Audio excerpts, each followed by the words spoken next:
Bom, olha só, gente, o mês de abril, né, é considerado Abril Azul. Ele foi estabelecido pela Organização das Nações Unidas, a ONU, como uma forma de conscientizar as pessoas sobre o autismo, assim também como dar visibilidade ao transtorno, né, do espectro autista, TEA. Vamos entender mais sobre esse transtorno agora aqui no Ver Mais. Confira aí. E abril é conhecido como Abril Azul, em conscientização para o autismo, para a sociedade ficar sabendo mais como lidar, os pais, enfim, para a gente falar bastante sobre esse assunto. Então eu convidei a professora de psicologia da PUC Toledo, Stephanie Freitas, que vai contar um pouquinho mais para a gente e esclarecer mais as dúvidas sobre o autismo. Tudo bem, prof? Boa tarde. Tudo bem, boa tarde. Como vocês estão? Tudo bem, obrigada por aceitar o nosso convite e vir aqui contar um pouquinho mais para a gente, porque é tão importante falar sobre o autismo e as pessoas conhecerem mais também, né? Com certeza. Hoje é uma condição que tem marcado bastante e aumentado bastante, né, a vida, né, a vivência aí das pessoas, né? Então, é muito importante que a gente comece pela conscientização mesmo, para que depois a gente comece a melhorar, né, o que a gente tem de serviço disponível, o que a gente pode fazer, né? Uhum. Depois nós iniciar o nosso bate-papo, quero que você conta pra gente, então, o que é o autismo e existem diversos graus de autismo, né? Perfeito. Bom, então vamos começar do começo, né? Bom, então o TEA, como a gente chama hoje, né? Hoje o autismo, ele é definido, né, como uma condição do neurodesenvolvimento, né? Então ele é uma condição que é marcada por alterações neurológicas e comportamentais por consequência. A gente tem hoje um entendimento, uma compreensão do TEA que dentro de uma lógica de espectro, como uma lógica de um guarda-chuva.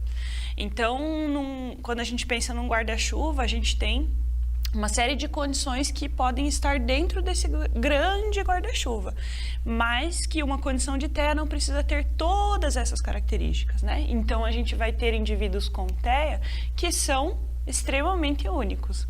Cada criança vai ter, a gente fala porque eu trabalho mais com criança, mas a gente sabe que, né, o TEA, ele pode estar presente em todo o curso do desenvolvimento de uma vida, né? Então, pensando assim em características principais que a gente tem no TEA, a gente tem nos critérios diagnósticos, a gente tem uma díade, ou seja, prejuízos em duas grandes áreas que vão englobar, por exemplo, déficits ou prejuízos na comunicação e interação social. Então, a gente sabe que se a gente tem algumas dificuldades para a comunicação, a gente vai ter uma dificuldade de interagir com as outras pessoas, porque a gente vai ser talvez mal compreendido, talvez a gente não vai conseguir interpretar sinais dos outros também.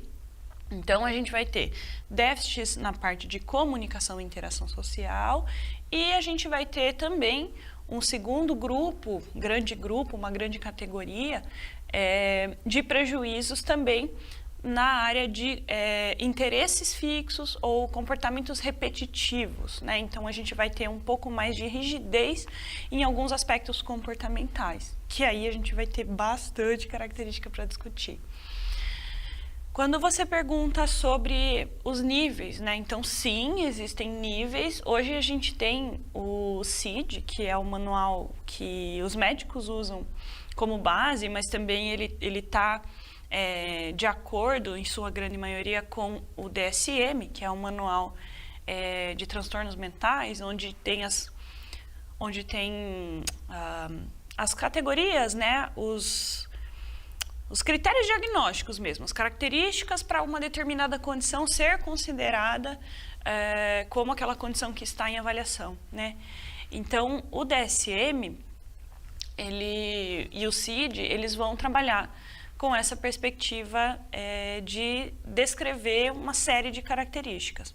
E aí a gente vai ter essas características, esses prejuízos em 3 níveis. Então, como é que a gente diferencia esses níveis, né? A gente vai trabalhar com nível de suporte. A ideia é nível de suporte. Como assim? Nível de suporte significa o quanto de suporte eu preciso fornecer para aquela pessoa para que ela consiga realizar suas atividades no dia a dia. Então, se eu tenho uma pessoa que, vamos pensar assim, ela não fala, então eu vou precisar dar um suporte muito alto em termos de quantidade de horas. Provavelmente eu tenho que ficar 24 horas monitorando essa pessoa e dando apoio para essa pessoa. Então a gente vai dizer, precisa de um apoio muito substancial. Isso é o nível 3 de autismo, seria um grau mais severo de autismo, considerado, alguns chamam, né, autismo severo, e está correto também entender assim. Então a gente vai ter desde pessoas que vão precisar de um apoio muito substancial, pessoas que vão precisar de apoio menos substancial, que a gente vai colocar no nível 2. Quer dizer, pessoas que conseguem fazer algumas coisas sem precisar tanto suporte, mas ainda precisa de algum nível de suporte. E o nível 1, que é o nível que a gente chama TEA leve, né? O autismo leve, autismo nível 1. Na verdade, toda vez que a gente tem um novo sujeitinho em formação, a gente tem essa combinação, essas junções, né? Então não vai sair só com um material genético. Então essas mutações podem ocorrer sempre. A questão é quais delas vão ocorrer e quais não vão ocorrer. Por isso que é importante desmistificar essa ideia de que o autismo veio do pai ou veio da mãe, porque a gente já teve na nossa história do autismo muita associação, inclusive na própria academia, assim, né, na universidade, né, enfim, na literatura científica, modelos que interpretavam que as mães eram culpadas pela condição do filho. E isso é muito grave, porque você imagine uma mãe saber que ela produziu aquilo por uma condição ambiental, quer dizer, que ela não cuidou direito, ou que ela cuidou demais, ou que ela foi fria, ou que ela foi, né, deixou de estimular, deixou de expor. Isso é muito sério, né? Então, isso não tem evidência. Isso é um mito que a gente tem tentado desmistificar. Então, os outros 1%, a gente vai falar de causas ambientais. Só que não é causa ambiental como a gente comumente conhece. A gente está falando de ambiente intrauterino. Então, os estudos mostram algumas interações intrauterinas que podem estar associadas à causação do autismo. Mas veja, 1% é assim, uma condição super rara e inclusive não há ainda muito detalhamento assim, do que exatamente pode acontecer. Quando a gente fala de causa, é diferente de associação também. Isso é uma coisa muito importante. Por quê? Porque eu já ouvi um monte de coisas assim, quando eu atendo, né, das pessoas...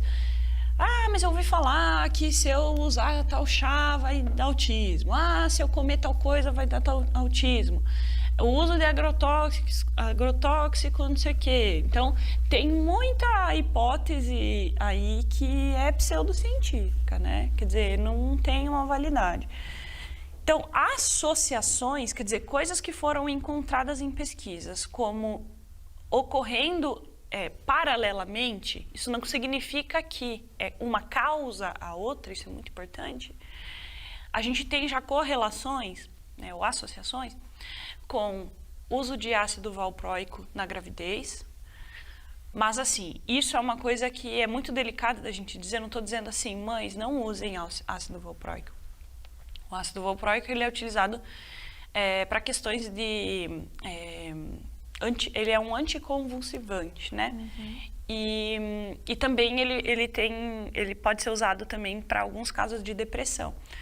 Então, assim, precisa ser feita uma análise médica, né? Porque, lógico, que desses detalhes mais técnicos aí, medicamentosos, eu não vou saber explicar tão bem, mas, assim, é sempre importante que o médico faça avaliação, porque em alguns casos é pior se você não usar o ácido, porque você pode promover convulsão, por exemplo, ou pode promover alguns estados que daí sim podem contribuir mais ainda com o desenvolvimento do TEA. Então, é muito importante que sempre faça, né, essas condutas assim baseadas em orientação médica, tá? Então, a gente tem essa questão do ácido valproico como uma associação. Isso não significa que há uma causa, né? São eventos paralelos, né? É como, sei lá, tá acontecendo alguma coisa aqui e ao mesmo tempo eu estou usando essa sandália. Mas não é essa sandália que está causando isso, né? Então, quer dizer, são fatores que ocorrem juntos, mas que eu ainda não posso dizer que um causa o outro. E Stephanie, com relação do diagnóstico, é através dos sinais, por exemplo, os professores identificando, os pais identificando, que aí vai para um diagnóstico e começar o tratamento de autismo? Ótimo, isso é muito importante, né? Porque daí a gente vai para um nível de pensar implicações para a vida desse sujeito, né? Eu sempre tenho a tendência a falar criança porque eu atendo criança, mas para a vida do sujeito, né? A gente sempre tem que pensar na qualidade de vida desse sujeito. Está prejudicando a vida desse sujeito, então a gente precisa fazer alguma coisa. Bom, então como é que a gente pensa, né, os primeiros sinais que a gente pode começar a observar? Então, geralmente, quando a criança está no CMEI, né, ou na creche, ou na educação infantil, você já começa a ver algumas coisas, ficar mais sensível a observar aquelas coisas. Não significa que já não haviam sinais precedentes, mas que a gente antes não percebe que era, nem conta como uma possível, como um possível TEA, ou como um possível atraso ou até prejuízo, nem falando ainda tanto de diagnóstico. Porque, na verdade, é só na segunda infância, quer dizer, ele por a partir dos 3 anos, ou talvez um pouquinho antes, que vai começar, as demandas do ambiente começam a ficar mais, exigir que a criança responda algumas coisas, e aí ela passa a não responder e fica muito mais evidente. Então, assim, sim, o diagnóstico, ele hoje, a gente está prestes a evoluir bastante no diagnóstico. Já vou falar um pouquinho sobre um aparelho que está sendo desenvolvido, mas, sobretudo, o diagnóstico, ele é observação clínica, tá? Então, ele é um diagnóstico clínico que você não tem um exame, sabe, uma imagem, um raio-x. Fazer um exame de sangue e descobrir o autismo. Exato. Então, assim, a gente ainda tem essa condição de que a gente vai buscar, né, informações e dados também da infância. Quanto mais a gente tiver dados de como foi essa primeira infância, a gente já vai ter bastante sinais e indicativos de uma condição de TEA. Então, assim, tudo começa com o cuidador principal, né? Seja mãe, seja avó, seja, enfim, ou várias, que começam a perceber alguns sinais nessa criança. A gente pode ter pessoas que já vão ficar mais sob controle disso antes do 1º ano de vida, ou não. Até porque alguns sinais são muito sutis. Então, por exemplo, né, vamos falar aí de bebês, né? A gente pode ter num bebê alguns sinais de que algo está diferente do que é esperado ali para o desenvolvimento típico daquela idade. Então, por exemplo, você brinca com uma criança, geralmente tem aqueles brinquedinhos que se mexem em cima do berço, ou quando alguma pessoa realmente vai brincar com essa criança, você vê que essa criança não segue aquele objeto, sabe? Então, ela não segue, ela não acompanha o olhar com o objeto. Isso é um sinal. Não estou dizendo, faz isso, nem autismo. O autismo é uma condição combinada de vários fatores. Inclusive, eu atendo várias crianças que fazem um contato visual tranquilo, assim. Então, não é o único fator e também não é o principal fator. Mas para um bebê, é algumas coisas que ficam mais evidentes e mais fácil da gente ver. Então, essa questão do rastreio visual, né? Acompanhar o objeto. A expressão facial, né? As crianças, os bebês, eles têm uma tendência, né? E isso por uma condição da espécie mesmo, né? A reagir aos sinais humanos. Isso a gente vai chamar então de estímulos sociais, porque a gente tem estímulos físicos, por exemplo, um brinquedinho se mexendo, e a gente vai ter estímulos sociais, que são estímulos humanos, né? Então, uma expressão facial, um olhar da criança. um olhar do cuidador, uma fala, um som que o cuidador faz, né? Uma brincadeira que o cuidador faz, e a criança não ter reações condizentes com aquilo. Outra coisa que fica muito evidente é a questão da imitação, porque os bebês começam a fazer algumas imitações. Claro, né, não nos primeiros meses ainda, né? Mas ali depois do 8º mês, quando vai começando a ter já uma autonomia maior do bebê, ela já começa a fazer algumas imitações simples, mas faz, né? Então, a imitação também é um precursor, e inclusive é um precursor do desenvolvimento da própria linguagem, que daí é um outro sinal muito importante. Então, a maioria das crianças que eu atendo, na verdade, poderia dizer, se não todas as crianças tiveram atraso de fala. Então, atraso de fala é começar a falar muito tarde. Então, o que é muito tarde, né? Com 1 aninho, a criança precisa estar falando 1, 2 palavras, no mínimo, né? Pode ser que essa palavra não seja perfeitinha, né? Mamãe, né? Papai, mas essa criança tem que estar falando alguma palavra que seja compreensível. Sim. Algum tipo de vocalização que seja compreensível para as pessoas que convivem com esse bebê, né? Com essa criança. Então, a gente tem esses sinais na linguagem. A gente pode ter comportamentos repetitivos também. Então, uma criança que faz muito determinado tipo de comportamento, isso pode ter uma função de autorregulação. No geral, isso tem função de autorregulação, quer dizer o quê? Fazer isso pelo próprio prazer de sentir aquilo, pelo efeito que aquele comportamento provoca. Eu costumo dar o exemplo sempre para os meus alunos, de fazer assim, né? Fazer uma conchinha com a mão e fazer assim no ouvido. Dá um barulhinho muito gostoso, sabe? Então, quer dizer, é um comportamento repetitivo que produz um efeito sensorial específico e que pode trazer aí efeitos de acalmar aquele sujeito, enfim, pode ter uma série dessas condições. Bom, falei da linguagem, né? Não é só uma questão de falar ou não falar também, sabe? São muitas coisas, né? Muitas coisas. Que tem que cuidar, que tem que ter esse amparo, como a gente sempre fala assim, a questão dos professores, dos pais, enfim. Gente, nosso tempinho aqui é curto, esses temas sempre rende bastante, a gente vai trazer novamente várias vezes para falar sobre o autismo, para você entender, até para a sociedade estar mais a par. Inclusive, Stephanie, para a gente finalizar, porque eu sei que aqui a gente ficaria por horas conversando, faço convite para os pais, professores, enfim, que às vezes ficou com alguma dúvida, quer saber mais um pouquinho sobre o autismo, para te acompanhar nas suas redes sociais, no seu Instagram, para te mandar um direct por lá também. E o que a gente não conseguiu esclarecer nesse bate-papo, esclarecer por lá. Bom, então eu tenho o meu Instagram, que é psi, né, stephanie.dorner. Lá eu compartilho algumas coisas. É uma coisa que eu tenho que melhorar também, começar a fazer mais, né?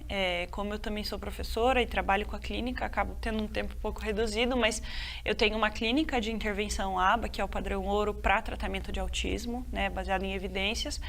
E então lá a gente faz intervenção precoce, faz intervenção intensiva para a TEA, né? Ensino de habilidades de linguagem, ensino de habilidades de comportamentos sociais, enfim. Também vocês podem ter mais informações no próprio Instagram da PUC, né, da psicologia da PUC, que a gente sempre traz sobre as campanhas, né, traz informações. E eu também tenho o meu e-mail, né, que eu posso deixar aí, depois vocês colocam aí, que é stephanie.freitas@pucpr.br. Então também está aberto aí esse canal para a gente conversando e conhecendo um pouco mais.